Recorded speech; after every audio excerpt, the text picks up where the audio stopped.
Which famous comics do you want to see allegations come out against? Oh, here we fucking go.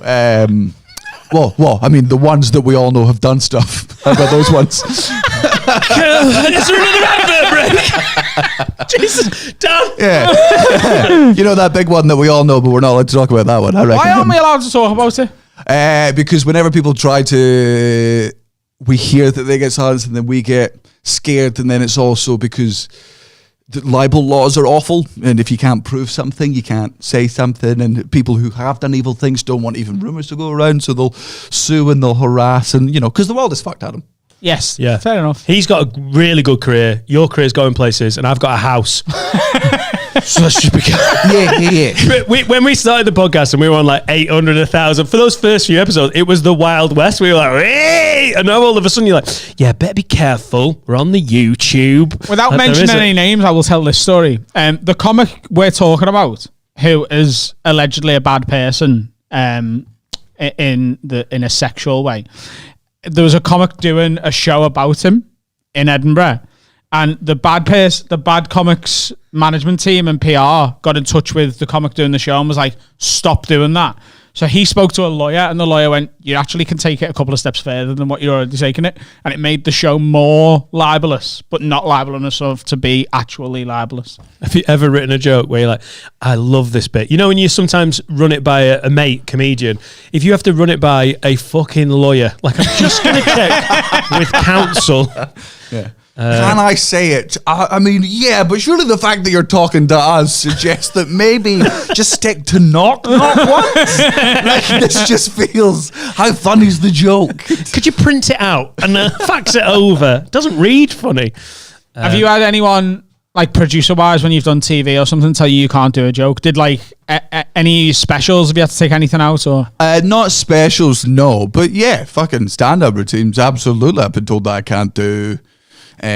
jokes on the BBC, but no, they can't do jokes on Channel 4. Like, I did live at the Palladium a couple of years ago, and I think I was like, there was real because I want to talk about smoking. I've got a joke about smoking weed because I smoke weed and have done for most of my life, and I don't think it's a bad thing, and I want to talk about it, so I got a good joke, and they were like, you can't talk about marijuana on the BBC, and I was like, but you can, and nobody cares. This is like, the only reason it has power is because you're making it taboo. And yeah, they get really weird stuff. They'll cut out jokes.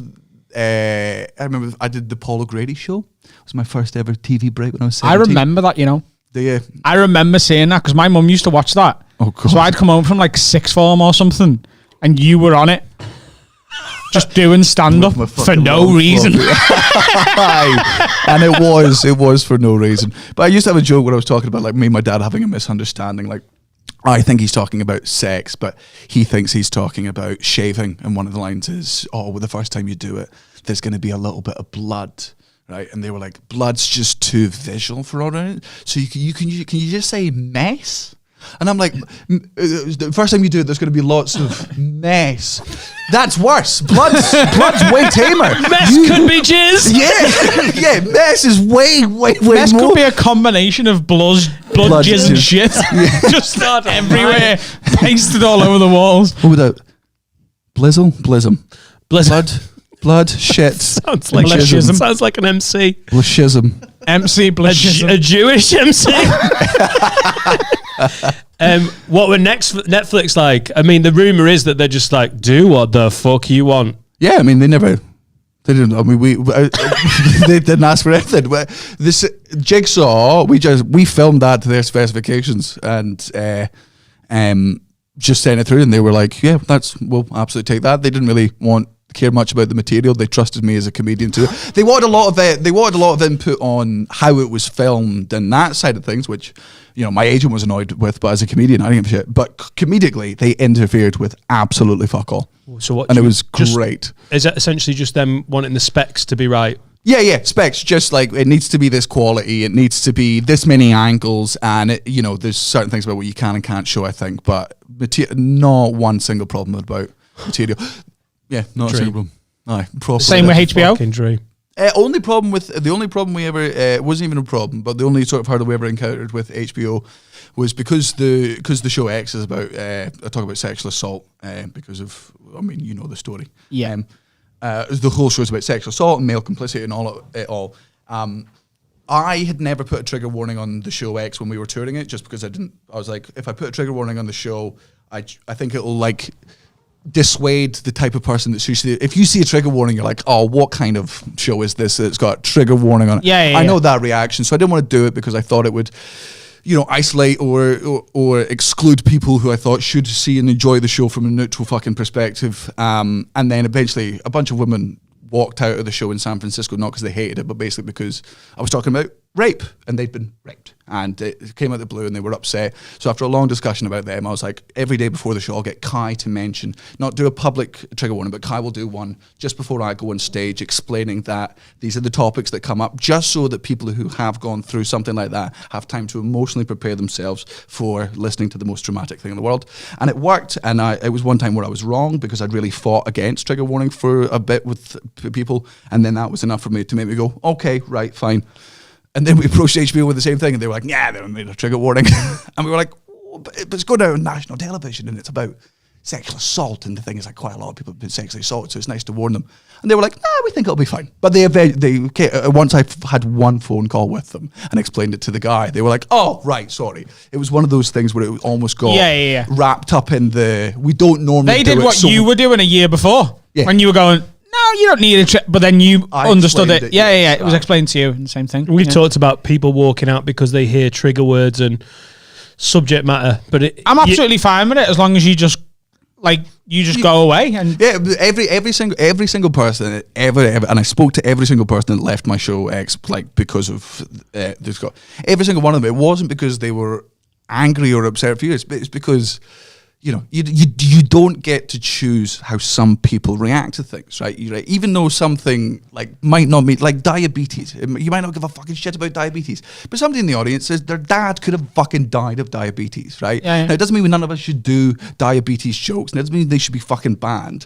It doesn't give this person a right to stand up and be like, you can't fucking joke about it. But I do think there should be some more empathy and understanding where you just go, right, I can understand, and I'm genuinely sorry that me bringing up this topic did upset you, because obviously as a comedian, that was never my intention. And so I'm going to apologize for bringing up this thing and not warning you about it, as long as you're also willing to admit that that's not what I fucking meant. You know that I intended it as a joke, right? Even though it didn't come across as that, and I've taken my responsibility for that, you've got to admit that I wasn't being like, murder's the best, all people with fuck the dyslexics. You know what I meant. Yeah. I'm on the exact same page. If you're upset by something and you go, I'm not really into this, and you just quietly fuck off, perfect. Everyone's a winner. You're not listening to the thing that upsets you anymore. I can still keep doing what I want to do at my show. You're in my house, so if you don't like it, you leave. I don't leave. Then that's absolutely sound. I'm sure I mentioned this exact quote to you the last time we spoke about it, but it's so many episodes ago.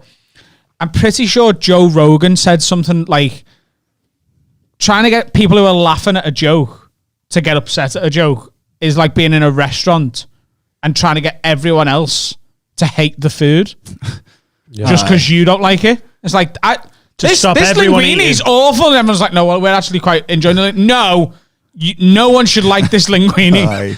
Mine's was undercooked, therefore yours all must be undercooked. I'm going to save us all from it. The thing is, I get a lot of walkouts because I've got this edgy bit about the Olympics in 2012, and a lot of people can't handle that. So it's just the comics in it. You see the rest of the bill, just go, he's doing that again. Fuck that. Fucking brutal. That is a hard thing to say as a comedian. That is the worst type of walkout, when a comedian leaves the back of the room. Well, I think phones are fucking brutal for that, because you think you're being sound, but all of a sudden you're like, what's the blue light? I recognize that bored-looking face. Oh, there's 4 of them. It's just the comedian's like, oh god, just a load of cunts bored of your material on Instagram. And then occasionally they'll just when they hear a joke of yours that they've not heard before, they'll just go, ah. Just so that you go, they were there, and that's enough. Yeah, it's funny, isn't it? With comics laughing, you're aware that audience members are looking at you. you can potentially be seen by other comics. It's quite a high. You can understand why comics just like, I want to be in the dressing room and not have to do it, because especially if you're at a comedy club and people are like, oh, it's Daniel Sloss. Then and you clock them, even if you're trying to just watch the show, then you're aware that they're watching you watch the show. It's like, oh God. Yeah. So now if you're just not laughing, like, God, he's a moody cunt, isn't he? He does not enjoy jokes about cerebral palsy. What a hypocrite. What an absolute. Yeah, and then there's people who laugh too much. You're like, all right, fella. We get it. Yeah. You've told me off for that before, haven't you? Like when I just lose it laughing and he's like, it's like you're trying to let the comic know that you get it. Yeah.